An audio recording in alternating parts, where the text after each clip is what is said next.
Good morning, everyone. Welcome to, this is actually Breakfast Club 45.5, also known as part 2 of our previous episode because, and we're back with collections manager, Chrissy Garcia. Hi, Chrissy. Hey, everyone. And we are back because the internet robbed us of Chrissy suddenly at the end of last live stream, and that left a lot of awesome questions unanswered and just things that we had still planned to talk about. Plus, there were just so many questions and so much interest that we were like, let's just go right back into our Gems and Minerals collection and pick up where we left off. So I have no idea what we're doing today, which I really like. Chrissy, will you tell us? Yeah, I really don't know what we're going to do today either, except for we're going to try to answer some questions and look at some beautiful and interesting specimens from the geology collections. So I'll just introduce myself for those of you who weren't here with us last week. My name is Chrissy Garcia. I manage the geologic collections at the California Academy of Sciences. These collections include fossils from the size of whales to microfossils that you can't even see with your eyes. You need high-powered microscopes. And then we also have gem and mineral collections and meteorite collections, and that all falls within the geology department. Last week, Laurel, can we pull up Sure. my slide here? So last week, we walked through our collections through the lens of Robert Hazen from the Carnegie Institution of Science, through his work, through his lens, looking at the formation and evolution of minerals through time, beginning with the formation of our solar system, all the way to how humans are changing and pushing the evolution of minerals today. And this is like an especially fun way for me to think about this because we have fossils included in our collections here. So I have to oversee both collections, and there's a really big tie-in because those of you who might remember, there are points in time during the evolution of minerals where biology, life really pushes, drives, catapults the number of mineral species that come into existence on the planet. And so for me, it's just like a really great tie-in, illustrates the strong interdependence of living and non-living things. But we did have some questions that we weren't able to get to at the end of that segment. And so, Laura, I don't know if do you have a list with you, or do you want me to just kind of go through? I think you should go through. That's like way too much. That's assuming way too much organization on my part. But I was going to add for people watching. So if you are watching on Facebook, you can ask Chrissy questions anytime just by leaving them in the comment section. And if you're watching on YouTube, you can ask questions by leaving them in the chat box. And if you're not able to stay for the whole thing, just a note that this video will live on both of these platforms after, so you're always welcome to come back. But we definitely encourage live questions right now. Right. Yeah, bring in the questions. It's what makes it fun. So one of the questions that we were asked was about fossils and what is the oldest fossil that was ever found. It is part of the section of mineral evolution where life really starts to come into play. Begins with stromatolites. The stromatolites are bacterial mounds, and here is a piece of stromatolite here. Wow. Kind of bumpy and lumpy on the exterior, and this is the interior of it. It's been cut and polished, and you can see some wavy lines. This one might be a little bit more difficult to see the structure, so I'm going to pull another one. And Chrissy, so you said bacterial mounds, is that right? Yes. So these are created by bacteria that lay down in layers, and then they're covered by sediment, and then they grow up over the sediment over and over and over again, forming these layers. Can you sort of see the layering here? Yeah, it's incredible. Sort of like a tree ring, but not really. And they're basically growing up toward the sunlight. So they're being covered. They're found in like shallow water, warm lagoons. And these exist today in Shark Bay in Western Australia. That's one of the places they're going to come from. And so Chrissy, did you have a photo of what those actually, did you have like an artist rendering? Yeah, of I do. Okay, let's show that. I'll throw the slides back up there just because it's so wild, I think. So here we go. Incredible. So this was the life on Earth, biology as the mineral, or biology as the engine of mineral diversification slide. And so there's another cross section of a stromatolite on the bottom, and then there's an artist's rendering of what those look like. That's amazing. So was that a 3.8 billion year old fossil that you just showed us? I don't know if this one specifically is that old, but these were thought to be some of the oldest fossils ever known until, so I was digging around and doing some research, and there's a Nat Geo article that just came out, and I encourage you to check it out. And there's probably more information out there that I just haven't seen yet, but they found these iron-rich tubes that were embedded in rock. So it was found from a rock in Quebec. And they're thought to be about 4.28 billion years old. So that's taking us back a long, long way. And it makes me think of another source of life that doesn't require photosynthesis, right? And that's chemosynthesis. And we find chemosynthetic organisms thriving around hydrothermal vents. And this is one of my, I'm going to sort of take you on a little trip here. Bear with the camera. Make you large. One moment. There you go. Okay, so this might be one of my favorite specimens in the collection. And these are pieces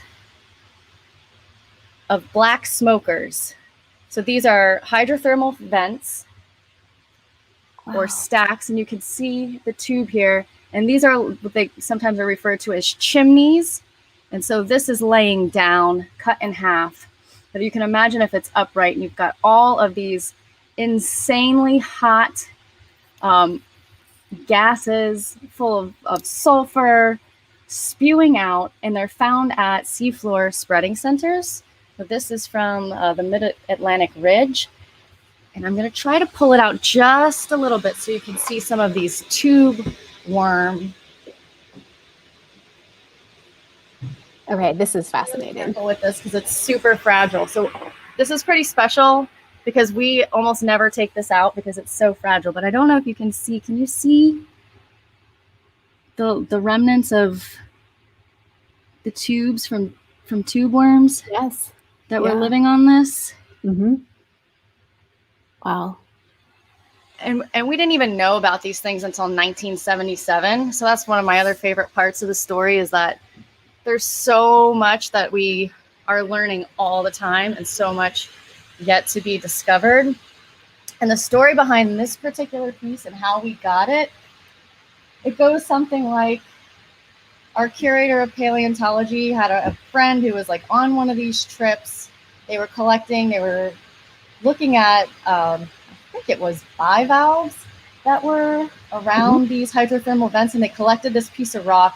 They took the animals and studied the animals that they wanted from it, and then they're like, oh, hey, we have this rock. We don't know what we're going to do with it. Do you want it? And he's like, yeah, we want that. Bring it on. So I've only brought this out on the public floor one time, but it's one of my favorite specimens. It's so amazing. If you were here and you didn't have your mask on, you could smell like this sort of irony sulfur smell. If you can almost see like some of the crystallizations on the edges. Yeah. Wow.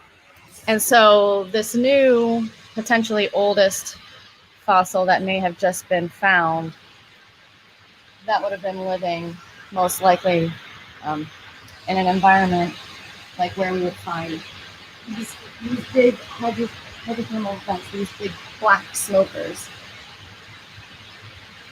I'll just add to, if anybody's hearing the kind of background roar on Chrissy's end, that's part of what protects our specimens, that it's not totally conducive to live streaming, but. Yeah, sorry about that. So we're in the collection room and we've got the HVAC sort of blasting right now, keeping us at a relatively constant temperature and humidity. It's a lot of work to keep these specimens in good shape for perpetuity.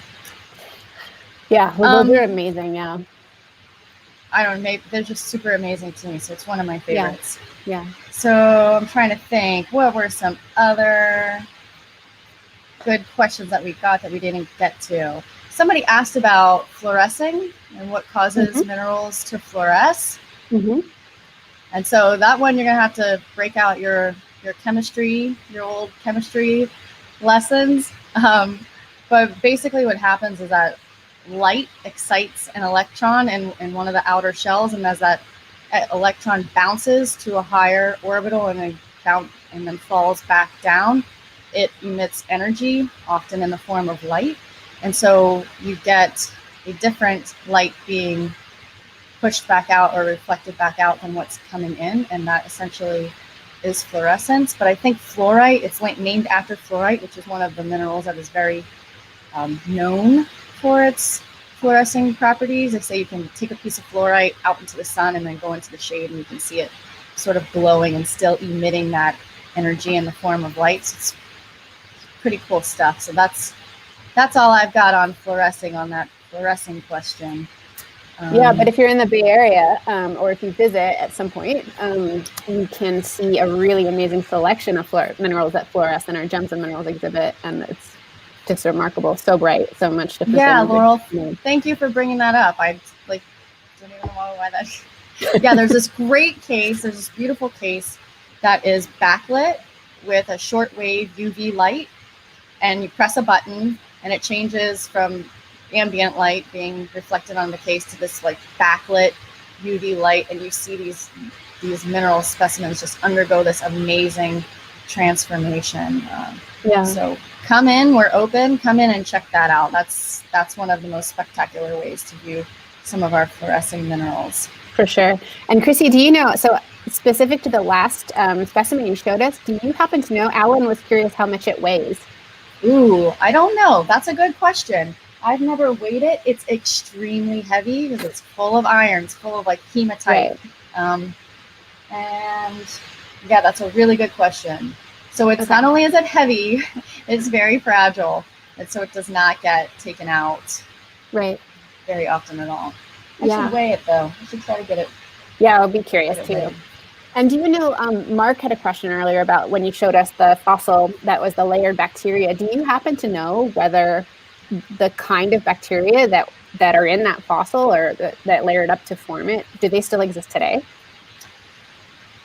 I don't know specifically the answer to that question. They've evolved. The lineage has definitely evolved, but is it the same specific bacteria? I'm going to go ahead and say no, that it's undergone some evolution. But potentially an ancestor. It's an ancestor. Yeah. There's an ancestral line there, definitely. And obviously there's bacteria that's still using that same sort of life plan today because those stromatolites do still exist.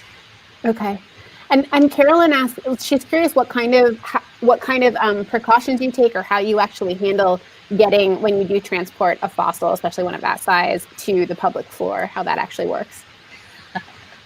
That's a really good question, and it's really dependent on what we're moving. But what we try to do is we try to minimize any vibration whatsoever.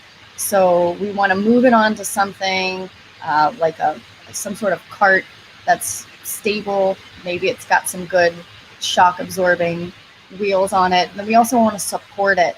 So anywhere that it's not touching, we want to minimize the weight that's on the points of contact. So we try to shore it up with archival grade foam. Sometimes we use great homemade solutions like dried beans and socks. Oh. So you take tube socks and you put dried beans in there and you kind of stuff them around things that might be a little bit more spherical, and it stops them from rolling, and it's soft and not abrasive. And it forms to like crevices and nooks and crannies. So there's some creative things there. And then it's, it's just being careful too. So it's like, if you need a lot of hands on deck, you gotta bring in the people power that you need to move something safely. So not only being safe for the specimen, but also safe for the people who are handling it. Right. It's tricky. It can be tricky. Yeah. That beans and socks, it's like genius and pragmatic. It's my favorite kind of genius. It really is. Yeah, so this is amazing. Do you have more things to show us today? Yeah. Okay. Are there any more questions that are rolling in on that front right now? No, I think we're caught up. Just a lot of people happy that you're back for one thing. You got a yay from Arturo, and then just people just really everything that you show is very cool, and people are enjoying it. So I think they want to see you pull open some more drawers.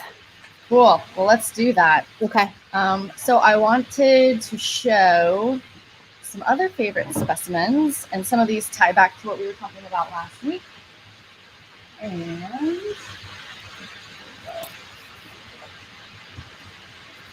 so the specimen I'm pulling out now is called Invertebrate Quartz. And you know what, Chrissy? We can't actually hear you very well when you're turned to. Oh. So here I am. I wanted to let you know, I think your earbuds aren't working because we can only really hear you when you're facing the computer. Just FYI. Okay, let me check something really quickly. Yeah, take your time. Everybody, there's no one watching this right now who is not familiar with the tech challenges of live talking to other people. Can you hear me okay right now when I'm back here? It gets quieter, so I think we're still going through the laptop mic. Sorry. That's probably why you're hearing all this HVAC noise. It's all coming together in my mind too.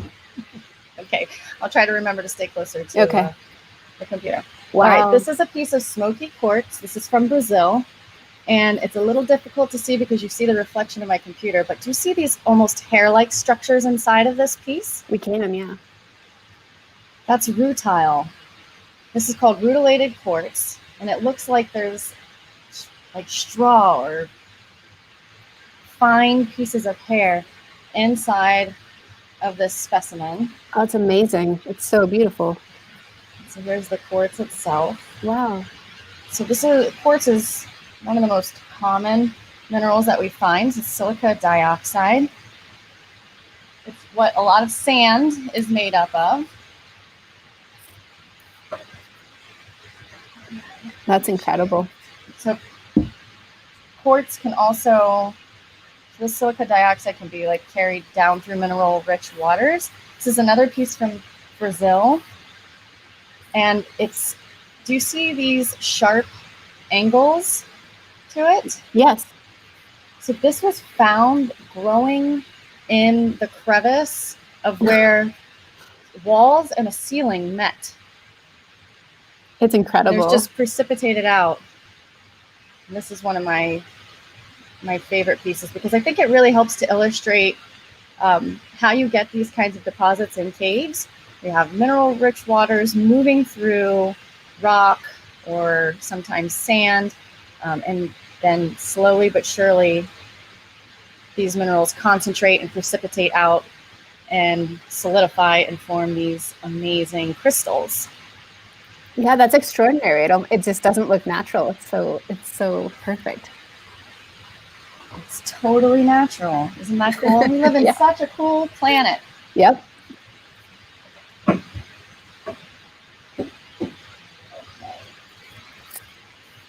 Couple pieces I'm grabbing now.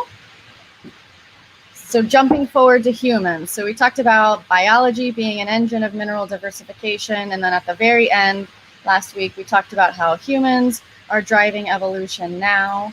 And so I'm going to pull a few pieces that we will all know well, maybe before, maybe after we talk about it. But you're using this right now to watch me. It's silicon. So this is a piece of silicon this is an industrial product. Mm-hmm. And this is a product of extreme processing of silica dioxide or quartz. And sometimes people will tell you they're using sand to do it, but it's probably ground down quartz because you don't usually find sand that's pure quartz. Okay. And so it requires getting quartz similar to what I just showed you to this requires extreme energy, extreme heat. And this, folks, is why we get computer chips. So they take this piece, slice, slice, slice, and then you end up with your chips that are in your phones and in your computers. Each one of these little grids or squares. I don't know if you can sort of see the detail there. We can. Uh-huh. And so we often have pieces like this in our collection, not so much for research, but for education. Right. So Chrissy, so the silica is pure quartz. Is that what you said? Silicone is the byproduct of it. Okay. But quartz is silica dioxide. I see. So they take that quartz, they take coal, and they heat it up with actually like cathodes. So the energy levels are extremely high and the heat is extremely high, but the coal is there to help absorb the oxygen. So they want to remove the oxygen from that equation. So quartz is SiO2, silica dioxide, and they're removing the oxygen there, that O2. Wow. To get this. And I'm probably oversimplifying this greatly. And if you're really interested in the process, there's tons of information out there, including videos. It's pretty cool stuff. Yeah, that's wild. Yeah, but these are byproducts, extra pieces that came to us for whatever reason. Here's another piece. It's quite beautiful. It's probably on the wall of a smelter. And so these are things that don't exist without human intervention. Yeah, that's extraordinary to see. It's sort of something we take for granted. Yeah, we're the process that's causing some of these minerals. It's interesting. Yeah. And then, of course, you get lots of waste around mines and the activity of mining. And so we talked a little bit about that last week, too. Right. Yeah. One more big piece. Here's another large piece. That's the same thing? Oh, wow. Same thing as that little one that I just showed you. And then the thin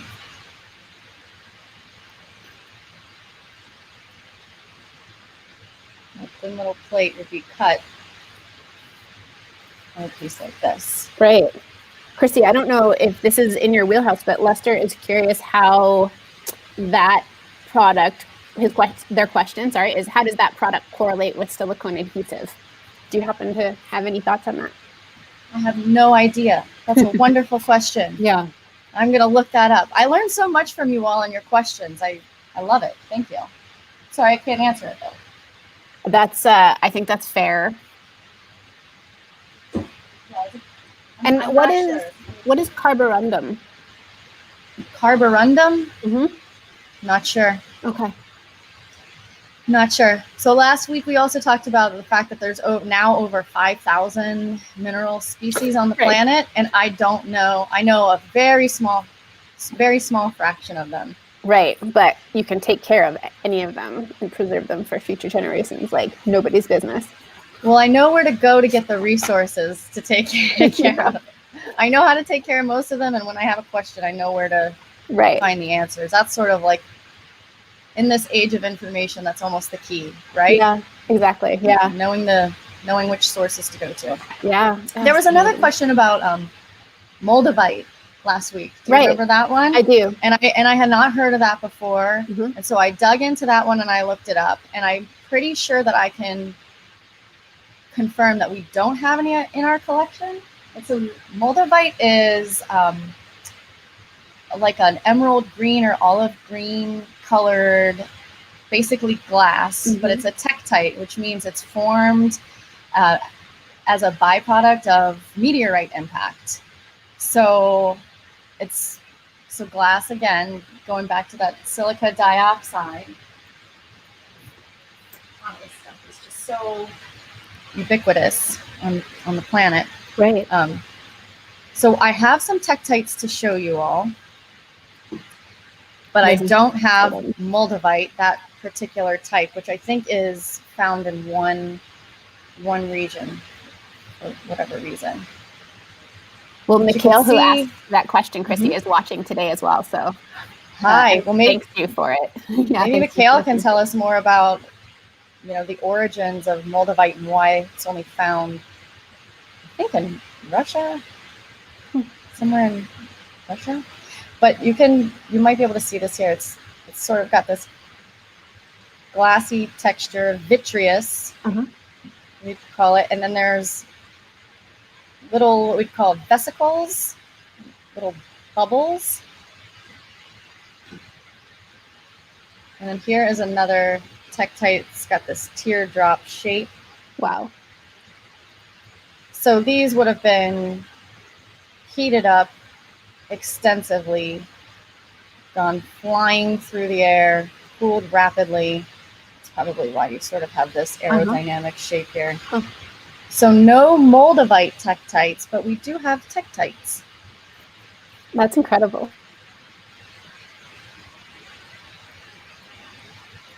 Yeah, they're kind of neat. Yeah. And how many specimens in all are in the gems and, well, I guess in the geology collections? Ooh, I love this question. We don't know. Probably around 8 million, but it's a guess. And the guess is because of those microfossils that I had briefly mentioned in the beginning. We have really large microfossil collections. We have the third largest diatom collection in the world here at the Academy, which also falls under the geology collections. And then we also have the former microfossil collections of Unocal, which is Union Oil of California, and Chevron. And so they used those fossils to help locate oil-bearing units. And they've got it all pretty well mapped out, and they started to move away from maintaining their collections. And so we ended up taking on those collections. But unfortunately, we don't have very much information about what's in them, right? Big industry, proprietary information, highly competitive, lucrative. Right. We don't know. So, I wish I had a little jar with me, but we have these little vials of sand that are about 10 milliliters in volume, and there could be 0 fossils in one of those, or there could be thousands. And we have probably about 1 million of those vials.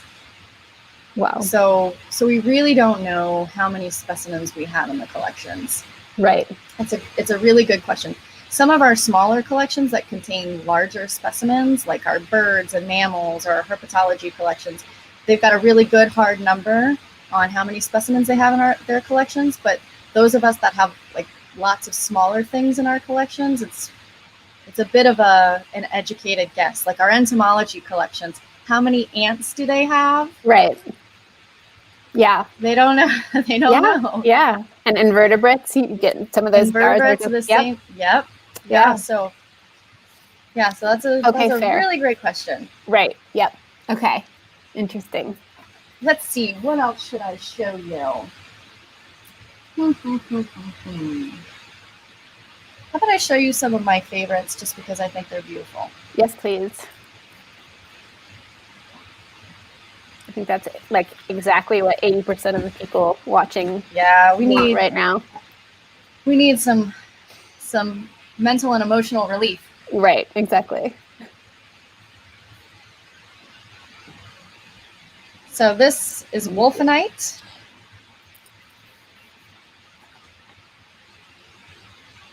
Oh my gosh. Oh, it's stunning. This is one of my favorites. Where is it from?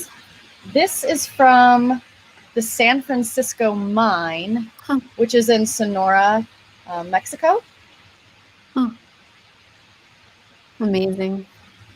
And that mine was really well known for deposits of gold, and then gold and silver, and then they have these pockets of this wolfenite. So these are hydrothermal deposits, and we talked about that a little bit last week too, and the role that plate tectonics has played in mineral diversification. And this is one of my favorites. Mine too now, officially. I just decided. I love the color. I love the shape. Like, it forms these beautiful, almost plate-like rectangular prisms. And here's another piece. Wow. That's a little more yellow. Mm-hmm.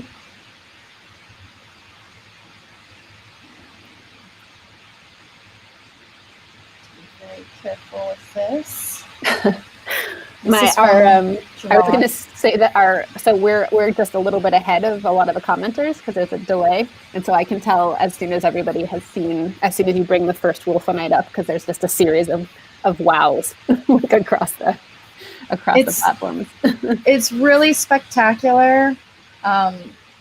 They're highly, wolfenite is highly sought after by collectors, so it's expensive. We don't have a lot of it here, but we do have some great pieces, and it's just one of my favorites. Yeah, I'm on board. Your favorites are my favorites now. Cheyenne was curious whether we have any opals in the collection. Yes, we have opal. We have quite a bit of opal. That's another favorite. We had a question last week about opals as well. So someone asked, what are the conditions that specimens need to be stored in, and they're also different. Are the condition requirements the same? And the answer was no. That person probably already sort of guessed that, right? Right. And so I brought up opals as an example of how some minerals and some specimens require different storage conditions. So for the most part in our collections, remember we talked about that loud noise? We want things to be relatively cool. So this room stays at around 65 degrees Fahrenheit, and we want things to be relatively dry. So our relative humidity in this room is maintained around 45 to 50% relative humidity. But there are some things like opals that contain water in their structure. So opals have water in their structure, and we don't want those to be too dry. We don't want those to dry out. So what we do is, rather than designing a whole new room for them, we create a microclimate for them in this room. So I have some cabinets that are sealed and have doors on them. You can see these sort of stacks, as we call them, behind me, these drawers. These are all open, but I have some that have doors on them. And so within the stacks that have doors, we have what we call a hydration chamber. That sounds really fancy, but basically what it is it's a Tupperware with water in it with like holes poked in it. And it's a source of moisture in that cabinet so that we can keep that cabinet a little bit more humid than the rest of the room. And then we have ways to monitor it. Yeah, you're really taking the luster off with the Tupperware and the socks full of beans. You know, we're pretty innovative here, and it's not all high tech. Yeah, and there's different fossils that need different storage conditions too. Fossils with pyrite in them. So we looked at some pyrite last week. I may as well pull this piece again because it's really cool. Let's do it.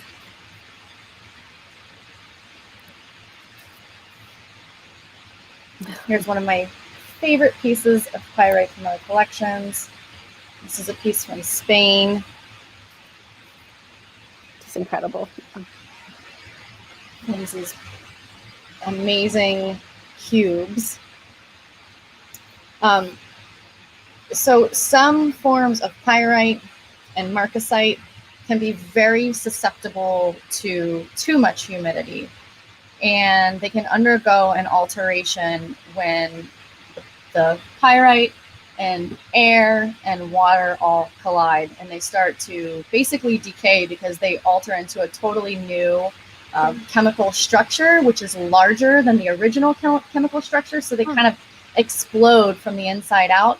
Not good. We don't want that to happen. So when that starts to happen, we have to drop the humidity. We have to like get rid of that moisture content immediately to sort of halt that chemical process. Mm-hmm. And so in those cases, we want to take one of those cabinets, a stack with a door on it, and we want to suck even more moisture out of it. So we put in silica gel packs, but those aren't like the kind that you get in your shoebox. They're like heavy duty. That's a little higher tech, a little bit more industrialized. And we want to drop that humidity down to 30%. So we do have to do that for some of our collections. And we just got a question from David. I think that we got asked this last time as well, but are any of the specimens you maintain radioactive? Yes, very radioactive, some of them. Several years ago, we moved some of what we'd call our hotter radioactive minerals over to UC Berkeley, where there are researchers who are actively working with minerals that have high levels of radioactivity. So the answer to the question is yes, we do have radioactive minerals, but some of the more dangerous ones to human health, we don't keep on site here anymore. We put those in the hands of researchers who are making good use of them. Okay. But we do have a Geiger counter, and we do test, and yeah. Neat. I think. Richard is asking, what do we have a massive amethyst geode? Do you know of one that's like legendary? Legendary. I wouldn't say that we have legendary amethyst here. Yeah. We do have some really large amethyst geodes, some that came from big volcanic pipes, and those are in our oversized section. Some of those were in the background last week. We don't have any that are enormous, like taller than me. But what we do have that's enormous and pretty incredible is jade. We have jade, a couple jade boulders that one of them used to be on display in the old academy, but when we built this new building, it couldn't be put on display because so where I am right now is 2 floors underground. So underneath our museum's public floor, there are 2 levels of staff, aquarium staff, and research and collections. And so we couldn't put the jade boulder on the public floor because it's so heavy, so big, that the floor couldn't support it with all of us being underneath. Oh wow. So that's in special storage, and that piece was found locally as well. It's in Northern California. So I wouldn't call any of our amethysts massive. We certainly have some large, spectacular pieces. And there is one that's on display in the Gem and Mineral Gallery up here on our public floor on the 3rd floor. But jade, we've got some spectacular jade. Well, also, and I wondered if this might be what you're thinking of, is we do have that incredibly massive quartz that's sort of the size of us. That is also on display in the Gems and Minerals collection. And that piece was on display for a really long time in the old mineral hall too. And yes, that's on display in the Gem and Mineral Gallery. And that is probably about 6 feet tall and 4 feet wide, I'm going to guess. Yeah. It's a beautiful piece. Yeah, it's incredible. And we have a question from Kevin, who is curious, are there any minerals that come to mind from New Mexico or the Southwest area that just for you? I imagine Kevin, are you from that area? I'm guessing you are.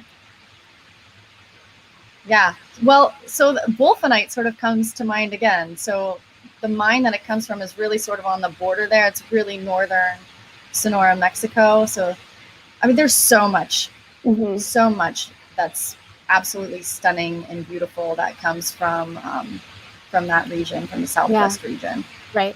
And then some of those tourmalines, like the Southern California tourmalines, which a little bit different of a region, obviously, but yeah, those come to mind. The gypsum. So we have some really neat. Some of my favorites are the gypsum pieces that come from the Southwest region, and the desert rose. Which I don't have any here behind me. But that comes to mind.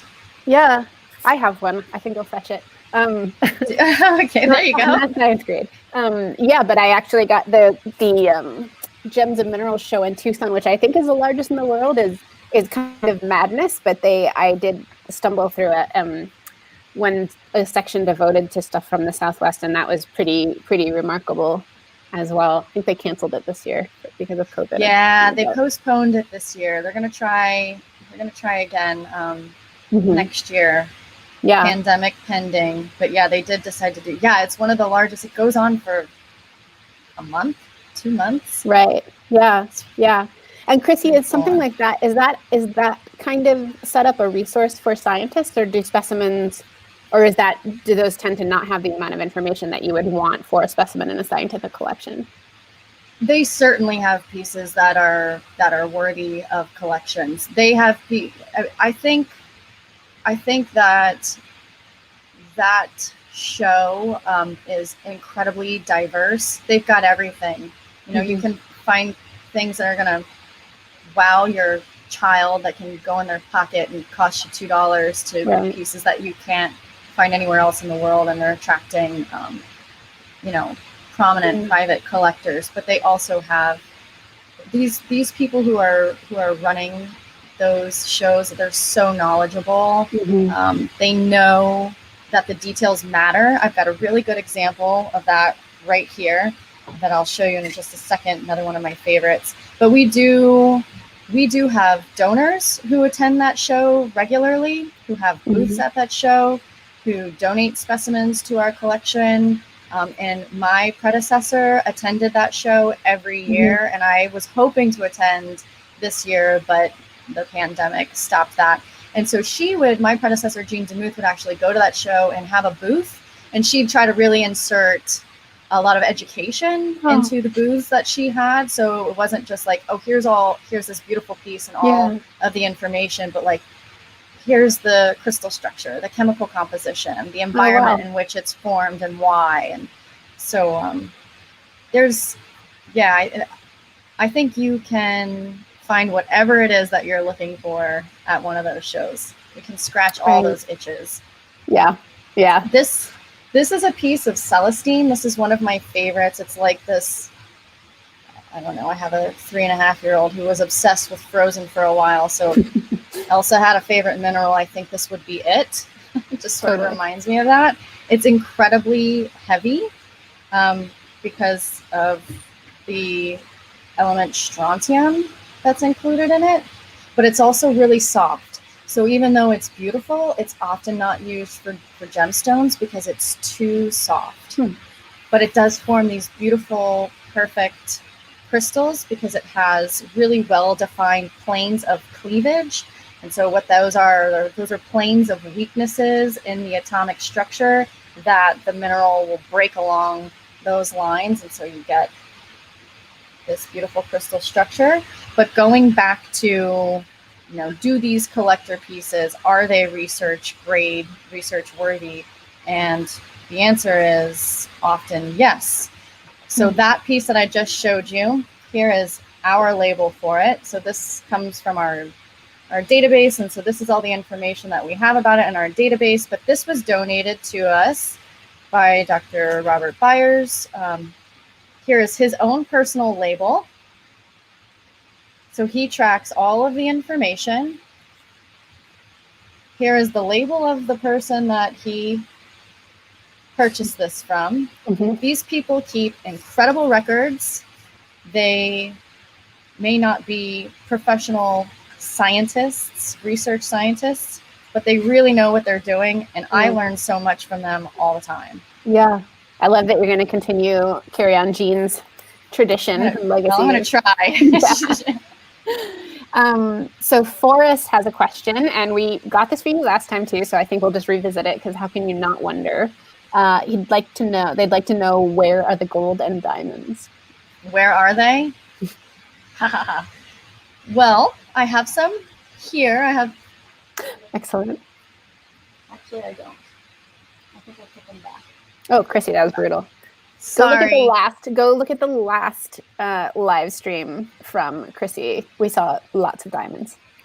So we have gold and diamonds on display at the Academy in our Gem and Mineral Unearthed exhibit, which is open to everyone in the public.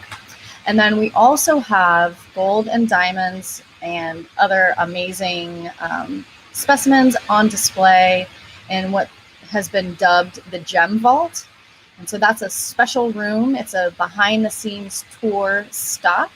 And so if you're ever here and you're able to do a behind the scenes tour, you see all sorts of cool things that you don't get to see on the public floor on a daily basis, including that Gem Vault. Mm-hmm. And there's some amazing pieces there. And then other than that, they're under very tight security as part of our collections. Right. That's all I can tell you about where they are. Yeah. I'm not going to give you a treasure map to them, but here's just another piece of Celestine that I wanted to show you all that I think is incredible. And this was from Miss Jean Major, who is another big supporter of the Academy's mineral collections. Just incredible pieces. Yeah, amazing. I love everyone's obsessed with the gold and the diamonds. I mean, it's okay. We're humans. We've been conditioned. I know. All right, let's see. And as we approach the hour mark, we should probably, if you have questions for Chrissy, go ahead and get those in now. Yeah, pop them in there now. Let me know.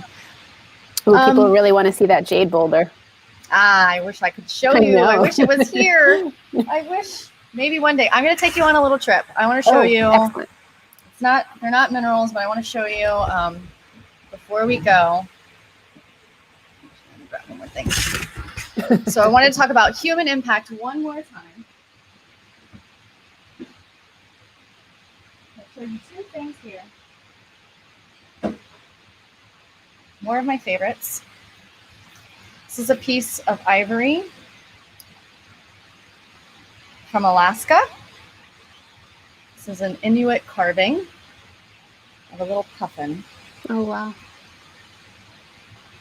And this was carved from, let's see, does it say exactly what it is? So it's ivory from maybe walrus tusk. So there's that biology again. Right. Becoming the mineral. And then this is some scrimshaw. These are amazing. Oh, yeah. From narwhal tusk. Right, which is actually a tooth, right? Yes, thank you. Tooth, not a tusk. Thank you. Oh, no, I'm not. I would never presume to correct you. I was just asking. No, please do. Yes, you're correct. Tooth. So amazing. Yep. How old are those pieces? Does it say? I don't know how old. I don't know how old the scrimshaw is, and there's nothing on the label that says how old the puffin carving is either. No worries. So I'm not sure. It's just such an instinctive question for anything in your collection, particularly because it just spans such an amazing period. We're just curious whether the orange dye has been analyzed on the puffin feet. No. Orange dye analyzed. That's a good question. I don't know. Yeah. Okay, I'm going to make you large as we travel through the collection space. Thank you. Got you on a rolling cart to try to reduce the Blair Witch effect. A little disorienting. Okay.